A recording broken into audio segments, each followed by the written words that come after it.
Hello, everyone. Welcome to week 12. It's super exciting. We're 3 weeks from the end. So make sure that you're continuing to work hard and diligently and sprint to the end. Don't relax. I'm seeing a few of you relax a little bit. This is not the time to relax. This is the time to keep going and sprinting to the end so that your grade continues to improve and not drop. I went over your part 3 essays last week, and I'm seeing tons of growth in writing skills based upon the very beginning of this semester. And I'm super excited to be able to work with each one of you and to see that growth. And I hope you're seeing that growth too through the blood, sweat, and tears of getting through this argumentative synthesis research project. We're done. Hooray. Our next step is going into the personal essay that you started to work on last week. We will continue to work on this week. So let's dive right into those assignments. And as always, please make sure you are going to the announcements at least daily to see if there's anything there. Ask any questions by hitting reply so that if there's any questions on the assignment that you ask, I can answer and everybody can see the response so the questions don't come in multiple times. So week 12, here we go. You have a quiz on run-on sentences. As I was going through your essays over the last 11 weeks, many of you had run-on sentences. A run-on sentence is where you have two complete thoughts with no proper punctuation between those two complete thoughts. Some of you had what's called a comma splice, where you put a comma in where there should actually be a semicolon or a comma with a conjunction or with a period at the end, and then continue on to the other thought. The other thing, you're just writing sentences and they keep going and going and going without any proper punctuation. So please watch the videos, look over the handouts, and then take the quiz. The next assignment is an evaluation. This is a course evaluation. This last week, you did the evaluation of me, your instructor. I hope everybody was able to complete that. It's very important, not only for the university, to see your thoughts about your learning and your growth and how I did as an instructor and how I taught and helped guide you through the assignments each week, but also to evaluate the course. What were the beneficial parts of the course? What parts do you feel should be adjusted, so on and so forth? I will tell you that next semester, the course is completely changing. There's all new assignments. The meeting of the students for student conferences happened way early in the semester. We have been begging for that as adjunct professors, and they finally listened to us. So we will be able to have the student conferences earlier in the semester and build those writing skills a lot sooner. Having it halfway through the semester is always cumbersome, not only for instructors, but for students too. So just keep that in mind as you're taking this evaluation. The next assignment is annotated reading. Think about what you did the first 3 weeks of the semester, where you are annotating the reading, where anything you highlighted, you put an annotation. When I was looking at shooting an elephant assignment last week, some of you were just putting in highlights and not annotating why the idea was abstract or why it was concrete. That is very important for you to understand, because when you write your personal essay, you want concrete details and abstract details and ideas to show your reader what is happening in your personal essay. This is not a tell your reader to where it's a humdrum, go through telling of a story that is not very interesting. You want to put in things that your audience can see, taste, smell, hear through their own senses, and they could see it in their mind's eye. So think of it as you are taking what you're visualizing in your mind, and as if your eyes are projecting it on the paper for a movie, but it's in writing, okay? And so that way your audience will be able to see those same images, kind of like when you read a really good novel and you could visualize it, and then you talk to your friends about what you see and what was really good about the book and things like that, similar to your story. So you're going to want dialogue. You're going to want different points in your writing where you really bring it to life and make it stand out. And that is through the details, the description of showing and not telling. So in this particular annotated reading, A Piece of Chalk, it goes over some of that. So the first part is reflection and insight. Highlight and comment on places in the essay where you see Chesterton reflect and offer insight. Okay. What insight does this author give you as they go through discussing about A Piece of Chalk? It's a very interesting reading. So make sure you're looking for those ideas or concepts that make you ponder, make you stop and think. This is very similar to what you want in your essay. Same with shooting an elephant last week. There's lots of insights in there.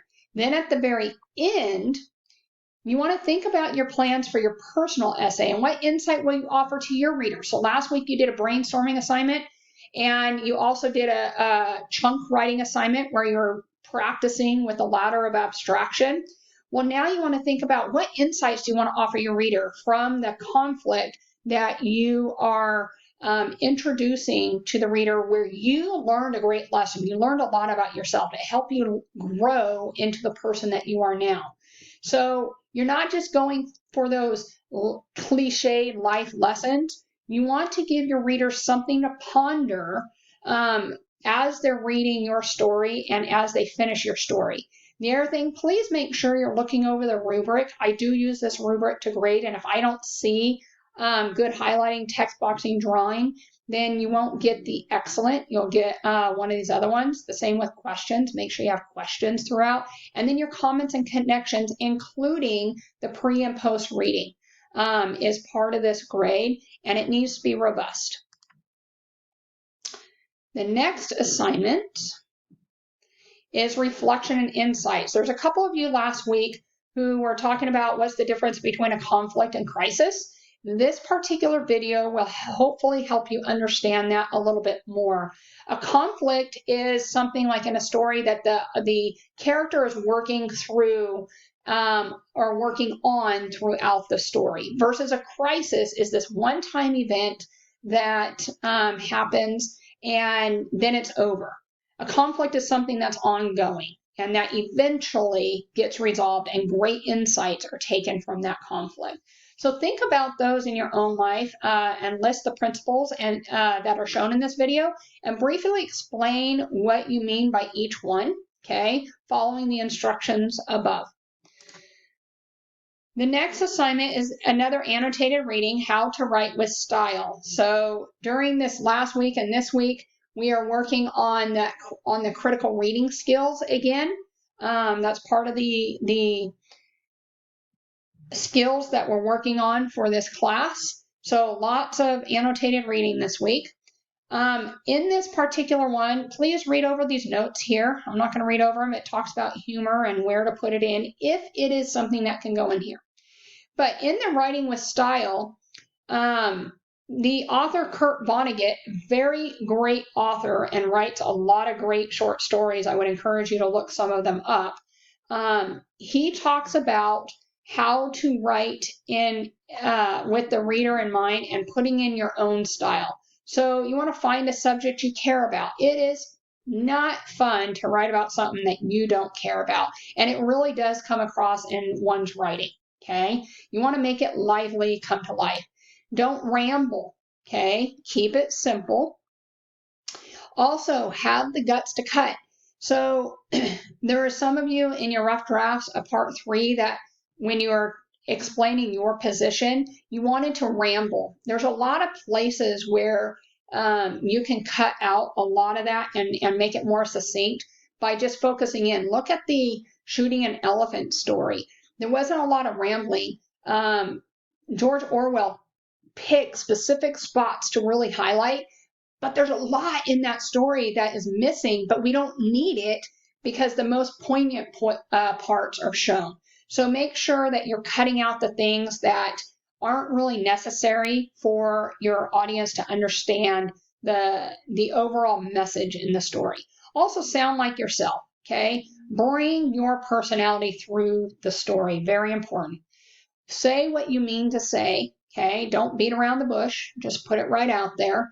And then pity the readers, okay? They have to identify thousands of marks on a paper as they're reading. So make sure that you're keeping your audience in mind. And then there's, for really detailed advice, it talks about discussion of literary style and things like that. So please read through this, annotate it, and then complete the assignment as outlined, and again, following the rubric. The next assignment is another annotated reading called Heart and Mind. This will tug at some of your heartstrings a little bit. It's a great story. Again, making sure you're following these instructions here, making a list of 2 to 3 details or insights that really stuck out to you. How does the author show she's aware of you as her reader? So it goes back to that writing with style aspect as well. So in this particular story, again, it will tug at your heartstrings a little bit. Read through it, annotate what needs to be annotated, answer any before and after reading. I don't think there is before and after reading on this one, but you're annotating based upon the instructions up here of what sticks out to you, what details, what insights, okay? And again, the rubric here, following that rubric that you'll be graded based on. The next assignment is a student sample essay response. So you're going to read and annotate the first draft. So there's 2 drafts that you're looking at. I want you to be careful in this because the first draft is a rough draft. Then you have the final draft where the student made some edits, some cuts, put in a little bit more style, made it more showing for the reader rather than telling for the reader. So look for those differences and then answer the questions about the rough draft and the final draft. Reflect on how these essays can help you write your own personal essay. So again, 2 different essays. This is the rough draft, and then it continues, and you'll fill this information out for the rough draft, and then you have the final draft, and you'll see the differences between the 2 and fill out the information here as well. And then down here, write the 4 to 5 sentences about how reading these sample essays might help you write your own essay. You do not have to do anything other than download this and fill in the boxes and answer this response here, and making sure you're annotating on this and then re-upload it as a Word document. So you don't have to put your MLA heading and things like that on this because of the way this is already set up. So make sure you're just filling it out as if it were a worksheet. And again, following the instruction or the rubric and the instructions. I believe that rounds out our week 12. If you have any questions, please make sure that you are asking them again in the announcement section. There's lots of important information in here that you can utilize that goes a little bit more in depth on the assignments. And then the next week, you're actually going to start writing your personal essay. You're going to have your rough draft and your peer review, and then week 14, the last week, is when you'll submit it. So please make sure you're working hard, working diligently, and I look forward to seeing your growth in your critical reading skills this week.